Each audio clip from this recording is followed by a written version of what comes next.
In the Middle Ages, one small mistake could destroy an entire life. A hungry parent stealing a loaf of bread, a tired worker breaking a rule they never knew existed, a villager saying the wrong words at the wrong time. For ordinary people, punishment was not about fairness or understanding. It was about fear. Fear ruled daily life, shaped behavior, and decided who suffered and who survived. Most people in the Middle Ages were poor. They were peasants, farm workers, laborers, servants, and village craftsmen. Their lives were hard from the moment they were born. They worked long hours from sunrise to sunset. Rest was rare. Food was never certain. A bad harvest or harsh winter could bring starvation. There were no safety nets and no protection for the weak. If you could not work, you did not eat.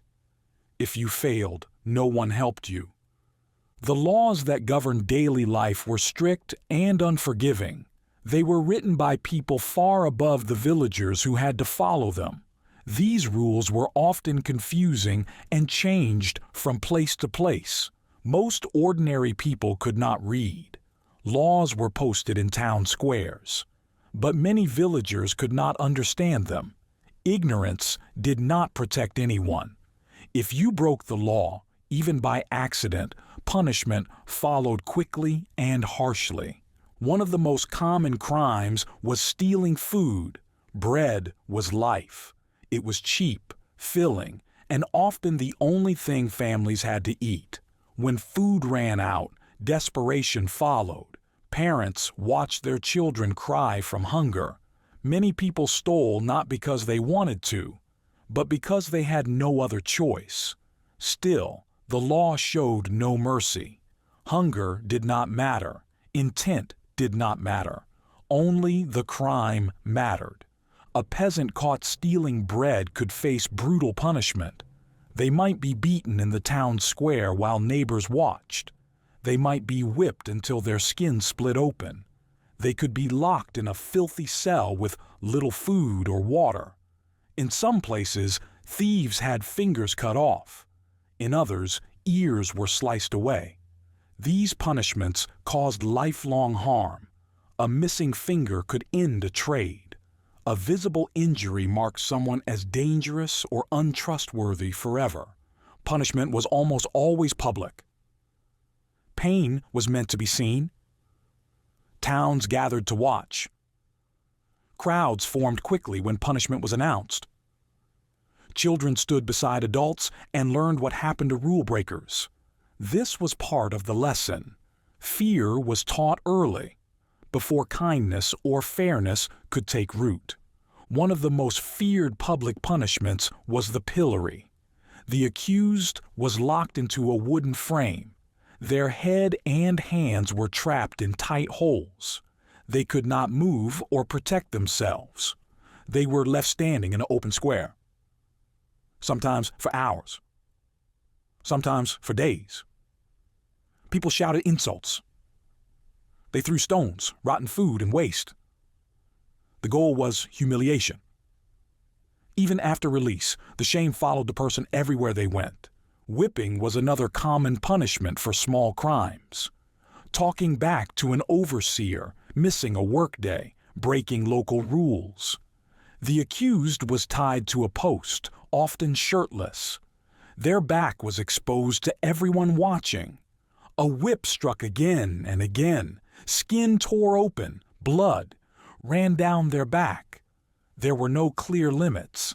Some fainted from pain, some never fully healed. The scars stayed forever and told a story no one could hide. Branding was even more cruel. A metal iron was heated until it glowed red. Then it was pressed into flesh. The smell of burning skin filled the air. The pain was unbearable. Marks were used to show what crime a person had committed. A thief carried that mark for life. Every stranger could see it. Every neighbor judged it. Finding work became difficult. Trust was lost. Punishment never truly ended. Many punishments were for crimes that seem small today: cutting wood from the wrong forest, fishing in a river without permission, selling goods at prices not approved by local rules. These laws were strict and often confusing. Ordinary people struggled to keep up. Mistakes were common. Mercy was rare. Jails were not places of safety or reform. Cells were dark, damp, and cold. Disease spread quickly in tight spaces. Prisoners were chained to walls or floors. Food was scarce and often spoiled. Clean water was rare. Jail was not meant to help people change. It was meant to break their spirit. Many people entered jail for small crimes and never came out.